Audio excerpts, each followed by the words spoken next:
आज है बेटे हमारा topic demerits of one party system. एक दलीय प्रणाली के दोष क्या हैं, उसके अवगुण क्या हैं। मैंने आपको कल बताया था कि वन पार्टी सिस्टम कहाँ कहाँ पे है। एक तो चाइना में, एक वियतनाम में और एक है क्यूबा में। आज हम इसके दोष करने लगे हैं। गुण हमने कल किए थे।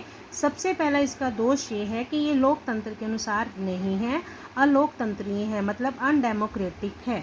डेमोक्रेसी में क्या होता है बेटे? डेमोक्रेसी में नागरिकों को विचार प्रकट करने, भाषण देने की, घूमने फिरने की बहुत सारी स्वतंत्रताएं दी गई होती हैं। लेकिन जहाँ पे वन पार्टी सिस्टम होता है वो एक किस्म से डिक्टेटरशिप ही होती है बेटा। तो वहाँ पर नागरिकों को कोई अधिकार, कोई स्वतंत्रता नहीं दी गई होती, जो लोकतंत्र के खिलाफ है। इसलिए कहा जाता है कि वन पार्टी सिस्टम का डेमोक्रेसी के साथ कोई लेना देना नहीं है। सेकंड, इसका दोष क्या है? चुनाव केवल एक नाटक होते हैं। इन देशों में क्या होता है, इलेक्शन जो है वो सिर्फ ड्रामा बनकर रह जाता है। क्यों? क्योंकि विरोधी दल तो होता ही नहीं, सिर्फ एक ही दल होता है। चुनाव चाहे 5 साल बाद हो, चाहे 10 साल बाद, पता ही है कि उसी पार्टी ने सरकार बनानी है। इसलिए जब चुनाव करवाए जाते हैं तो वो केवल एक दिखावा ही बनकर रह जाता है। तीसरा, इस प्रणाली का दोष क्या है? राजनीतिक शिक्षा की कमी, लैक ऑफ पॉलिटिकल एजुकेशन। मतलब जो नागरिक होते हैं उन्हें कोई भी राजनीतिक शिक्षा इस प्रणाली में नहीं मिलती।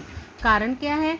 उन लोगों को पता ही नहीं होता सरकार क्या करने वाली है, सरकार की नीतियाँ क्या हैं, और ना ही बेटे उनको अपने विचारों को प्रकट करने का अवसर दिया जाता है।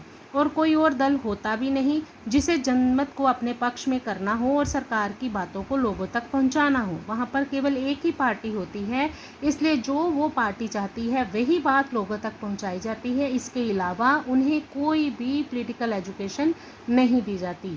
ये भी वन पार्टी सिस्टम का बहुत बड़ा दोष है। नेक्स्ट है, सरकार उत्तरदायी नहीं होती। कारण क्या है? क्योंकि एक ही दल होता है इसमें बेटे, और वो जनता की इच्छाओं की कोई चिंता नहीं करता, क्योंकि उसे पता है चाहे मैं जनता के अकॉर्डिंग चलूं चाहे ना चलूं, जनता के पास मेरे अलावा और कोई अल्टरनेट है ही नहीं, विरोधी दल है ही नहीं। ना विरोधी दल है, ना ही उनके पास कोई और दल है जिसे वो अगले चुनावों में जिता देंगे।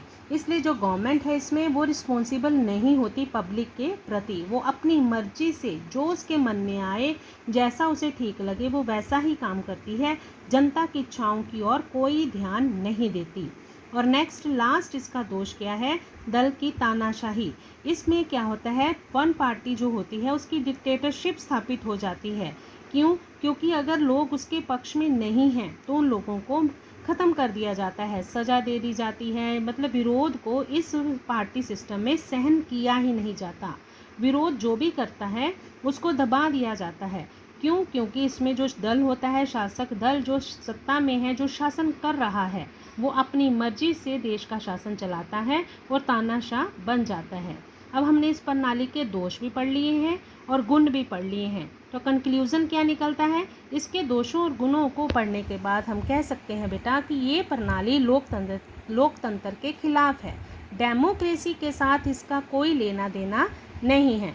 इसमें व्यक्तियों की जो पर्सनैलिटी है उसका विकास भी संभव ही नहीं है। कोशिश की जाती है व्यक्तियों को दबाने की, और इसलिए इस प्रणाली को आज विश्व के बहुत सारे